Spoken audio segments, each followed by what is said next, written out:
这是一根比金箍棒还粗的巨型甘蔗，其甜度是麦芽糖的1000万倍。普通人只要吃上一口，就能瞬间从弱鸡秒变猛男。只需一节甘蔗，就能做出环绕地球2圈半的千岁糖。然而，这种甘蔗只有在特定的节日才能吃到。为此，阿鲁专程打了一辆慢羊羊出租车。别看他的名字里带个慢字，实则100公里加速仅需2秒半。转眼间，众人就抵达了美食神社。此时，神社外已是人山人海，但嗅觉比猎犬还灵敏的阿鲁却发现，美食神社内并没有千岁糖的气息，甚至就连空气中都没有流出一丝甜味。正当阿鲁疑惑之际，神官突然神色紧张地跑了过来，从对方的口中得知，制作千岁糖的原材料千岁甘蔗早已用光。这种甘蔗极其珍贵，其甜度更是普通甘蔗的1000万倍。普通人只要舔一下就会瞬间怀孕，吃上一口更是会长生不老。只要一小根千岁甘蔗，便能做出环绕地球2圈半的千岁糖。但由于这种甘蔗的生长条件极为苛刻，所以导致现在的数量越来越少。眼下神庙外已经挤满了前来祈福的人。若千岁甘蔗被用光的消息传出去，那一定会引发美食界大战。现在美食神社只能将全部希望寄托在阿鲁身上。为了能够拯救美食界，阿鲁毫不犹豫地答应了。而小松也来到后厨筹备制糖的前期工作。小企鹅偷偷地溜进厨房，看到小松认真地调配佐料，便也决定帮忙。而另一边，阿鲁循着情报深入原始丛林。然而千岁甘蔗生长的环境极为特殊，这让他一时间无从下手。但与阿鲁不同的是，小企鹅虽然不会说话，却走了一条与阿鲁完全不同的路线。然而幽暗的密林让小企鹅愈发恐慌，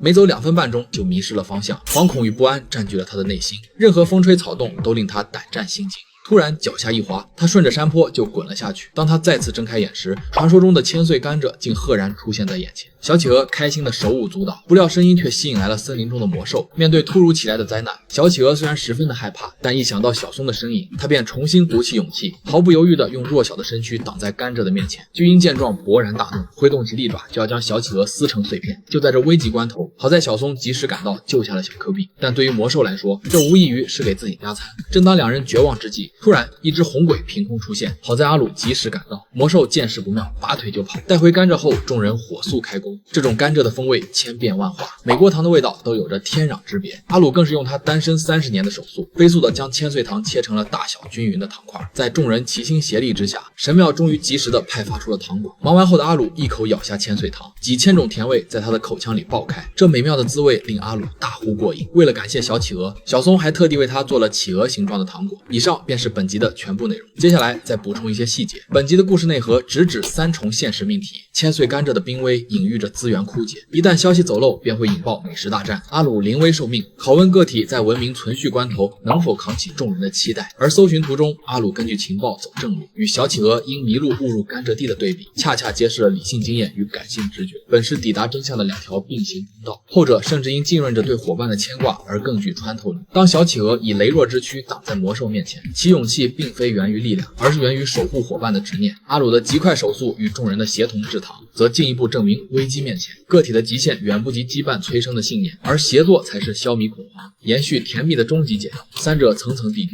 才让这部美食番变得愈发耐人寻味。